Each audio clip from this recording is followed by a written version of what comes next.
السلام علیکم، آپ دیکھ رہے ہیں ورلڈ اردو نیوز۔ خبر شامل کرتے ہیں پنجاب سے۔ محمد عثمان سلیریہ کی رپورٹ کے مطابق پنجاب چائلڈ میرج ریسٹرینٹ بل 2026 قائمہ کمیٹی برائے local government and community development سے متفقہ طور پر منظور کر لیا گیا۔ قائمہ کمیٹی برائے local government and community development کی ایک میٹنگ آج پنجاب اسمبلی میں محمد اشرف رسول ایم پی کی زیر صدارت منعقد ہوئی۔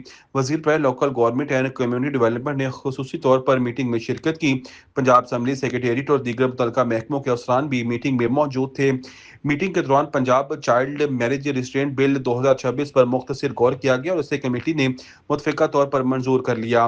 بل کے تحت پنجاب بھر میں لڑکوں اور لڑکیوں دونوں کے لیے شادی کی کم از کم قانونی عمر 18 سال مقرر کر دی گئی ہے، جبکہ اس سے قبل لڑکیوں کی شادی کی عمر 16 سال مقرر تھی۔ کم عمری کی شادی کو قابل دست اندازی، پولیس ناقابل ضمانت اور ناقابل راضی نامہ جرم قرار دیا گیا، جس کے تحت پولیس فوری کارروائی کر سکے گی اور ایسے اقدام کو نجی طور پر طے نہیں کیا جا سکے گا۔ مجوزہ قانون کے تحت کم عمری شادی میں ملوث ہر فرد بشمول بالغ شریک حیات، والدین یا سرپرست، نکاح رجسٹرار یا کوئی بھی سہولت کار 7 سال تک قید اور 10 لاکھ روپے تک جرمانے کا سامنا کر سکتا ہے۔